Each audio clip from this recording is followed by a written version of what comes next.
del 2011, no sé, es como ya hay que ponerle fin a ese sufrimiento y empecemos una nueva etapa. Ese es un poco el mensaje, ¿no? Estamos ganando la guerra, ya no hay posibilidades de que triunfe la insurgencia. Okay. Uno, no tiene sentido alinearse con ellos, en otras palabras. Dos, si se alinean con ellos, están alineándose con sectores vinculados a Al-Qaeda. Ajá. Y solo Al-Qaeda puede ser aún peor que el régimen actual en Siria. En ese contexto mucha gente lamentablemente va a ver al régimen como el mal menor. En ese sentido sí creo que tiene algún nivel de apoyo significativo. Muy bien, y ahora nos vamos a Palestina. El presidente Mahmoud Abbas ha presentado a los miembros del nuevo gobierno de coalición que cuenta con representantes de Hamas y Al-Fatah. En la sede del gobierno de la Autoridad Nacional Palestina, en la ciudad cisjordana de Ramallah, prestó juramento el nuevo gabinete del presidente palestino Mahmoud Abbas. Es un acuerdo de reconciliación con los islamistas de Hamas. Este primer gobierno de unidad llega tras 7 años de diferencias entre Cisjordania y la Franja de Gaza, luego de la firma de un acuerdo de paz entre ambas partes llevada a cabo en abril de este año. La importancia de este gobierno es que terminamos la división y vamos a seguir en nuestro camino para la reconciliación nacional. Este es el paso más importante. Fue la misión más difícil, pero lo conseguimos a través de él. Solo 13 ministros lograron prestar juramento de los 17 tecnócratas independientes que conformarán este gobierno interino, que según destaca Abbas, no tiene ninguna afiliación política ni con Hamas ni con Al-Fatah. Vale indicar que 4 ministros procedentes de la Franja de Gaza no pudieron acudir a la ceremonia, puesto que Israel les negó los permisos para viajar a Cisjordania.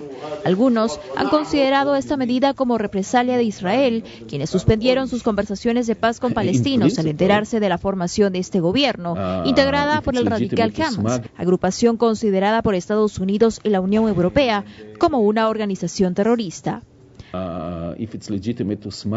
En principio, si es legítimo para el contrabando, enviar miles de cohetes y misiles iraníes a Gaza. Lo mismo pasa con la ribera occidental. Entonces, ¿cómo podemos nosotros reconocer y cooperar con un gobierno de Hamas que tiene en su poder 12.000 misiles iraníes que violan totalmente el principio de la completa desmilitarización? Algunos señalan que este acuerdo busca encubrir una resistencia que de todas maneras hace referencia a un conflicto armado con Israel, pues para el gobierno israelí de Benjamín Netanyahu, en el discurso de Hamas, siempre ha pregonado la destrucción de Israel. Muy bien, vamos a hablar del nuevo gobierno de Palestina. Hablemos. Bueno, el primer punto es que Palestina como Estado no existe, ¿no? Es un pueblo bajo ocupación extranjera, entonces es un gobierno autónomo en partes de los territorios ocupados. Quien negocia con Israel en temas de el llamado proceso de paz es la Organización para la Liberación de Palestina, no este gobierno autónomo. Segundo, Hamas y Al-Fatah se han puesto de acuerdo en la composición del gobierno, pero Hamas no tiene ningún ministro en ese gobierno. En ese sentido, no es un gobierno del que forme parte. De cualquier modo, Hamas alega que, o Al-Fatah cuando menos alega que el acuerdo entre ambos implica que Hamas acepta los acuerdos a los que ya ha llegado la OLP, que implican reconocimiento del derecho a existir del Estado de Israel. En segundo lugar, el usar medios pacíficos para resistir la ocupación. Y en tercer lugar, aceptar los acuerdos que ya existen. Uno puede decir tal vez Hamas está en realidad usando una estratagema para lograr sus propios fines, pero el tema es que si Hamas está mintiendo, la mejor forma de probarlo es someter a prueba su verdadera voluntad y aceptar una negociación. Entonces, digamos, creo que los argumentos israelíes no son, digamos, particularmente válidos, sobre todo teniendo en cuenta que tanto Al-Fatah en 2006 y 2007 e Israel en 2008 y 2009 intentaron destruir militarmente a Hamas y no lo consiguieron. Entonces, si no lo puede destruir militarmente, lo único que queda es alguna forma de negociación y esto abre la puerta a esa posibilidad. Israel ha denegado el permiso para salir de Gaza a 3 ministros, ¿no?, de la franja, ¿no? Lo que decía, no hay un Estado palestino. Ellos deciden incluso si un palestino puede ir de una zona, digamos, autónoma a otra, ¿no? No lo deciden los palestinos. Bueno, pues ojalá, que sea un principio y que pueda llegarse realmente a la paz. Bien, ahora nos vamos a Libia. Más de 20 personas han muerto durante los enfrentamientos entre el ejército y los islamistas. Durante las últimas horas en Libia, la ciudad de Bengasi ha sido escenario de enfrentamientos entre el ejército del ex general Khalifa Haftar y los rebeldes islamistas, conflictos que han cobrado la vida de 20 personas y que han dejado más de 70 heridos.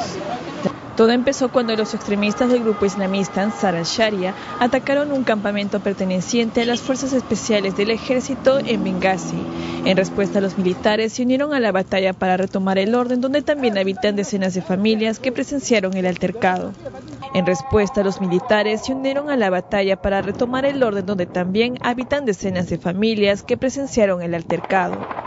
Asimismo, un avión de guerra del ejército hizo lo propio bombardeando las calles aledañas a una universidad mientras trataba de atacar un campamento islamista cercano. Desde el enfrentamiento, las escuelas y universidades han permanecido cerradas. Los 3 años de conflicto tras la muerte de Muammar Gaddafi, el depuesto líder de Libia, han dejado al país con pocas instituciones en funcionamiento y sin un ejército nacional real que pueda imponerse a las milicias rivales y a las brigadas de ex rebeldes. Muy bien, hablemos de la situación en Libia, ¿no? Que la Libia luego de Gaddafi, que al final no está tan bien.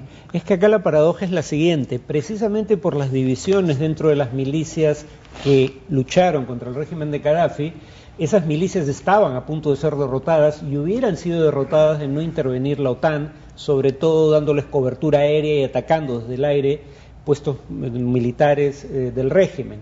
El tema con eso es que ganan la guerra gracias a la intervención de la OTAN, pero precisamente porque no tenían un mando unificado. Una vez que ganan la guerra no queda en claro quién está a cargo. Y si bien ha habido elecciones, en la práctica el gobierno surgido de esas elecciones no controla más que unas cuantas unidades militares. La mayoría de unidades militares son milicias autónomas y cada una tiene su agenda y no acepta someterse ni a las directivas de ese gobierno, ni obviamente a lo que propongan otras milicias, y este es lamentablemente el resultado. Muy bien, y mientras en Nigeria han reaparecido los 3 clérigos que fueron secuestrados por Boko Haram hace ya 2 meses. En tanto, los miembros de ese grupo terrorista explotaron una bomba en un bar de la ciudad de Mubi.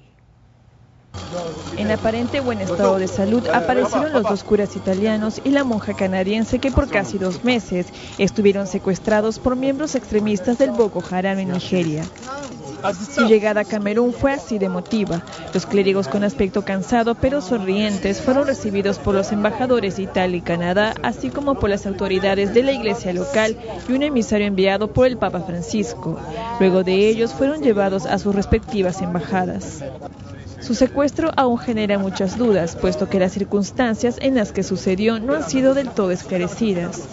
Ellos fueron vistos por última vez el 4 de abril de este año en la parroquia de Marogua, cerca de la frontera con Nigeria, zona tomada por el grupo islamista Boko Haram. Asimismo, miembros de esta organización islamista detonaron un explosivo en un concurrido bar de la ciudad de Mubi antes de que se activara el toque de queda decretado desde hace meses en la región. La cifra de muertes tras el ataque se elevó a 10. Muy bien, y no sé, uno se pregunta, ¿no? ¿Cómo se puede negociar por el tema de las chicas cuando están realizando más atentados? No entiendo. Bueno, lamentablemente es como las negociaciones entre el gobierno y las FARC en Colombia, en donde se decide qué se negocia mientras continúa la guerra. Claro. Acá la situación es similar. La novedad es que Boko Haram, pese a los desvaríos francamente megalomaníacos de su líder, esté dispuesto a transar. La pregunta de fondo que nadie quiere hacer cuando se produce, por ejemplo, en este caso la liberación de miembros del clero, es si se pagó por su liberación, ¿no? Porque ahí están, digamos, cuando se dice no se negocia con terroristas, en realidad generalmente lo que se quiere decir es no se negocia bajo chantaje, o sea, no se paga, en otras palabras, en casos como este, rescate por rehenes secuestrados. Pero no sería la primera vez que gobiernos o empresas occidentales o instituciones de otra índole afincadas en Occidente pagan rescate por la liberación de rehenes. Algunos creen que eso lo único que hace es incentivar el secuestro de nuevos rehenes, pero el punto es que en momentos como este la atención se centra en que esta gente por fin está libre. Muy bien, creo que al final le va a resultar rentable, ¿no? El secuestro masivo. Muy bien, nosotros vamos a hacer una primera pausa en el programa, vamos a volver con todos los detalles de la abdicación del rey Juan Carlos en España. Y también vamos a volver a Estados Unidos. Continúa la controversia por los militares liberados este sábado en Afganistán. Volvemos.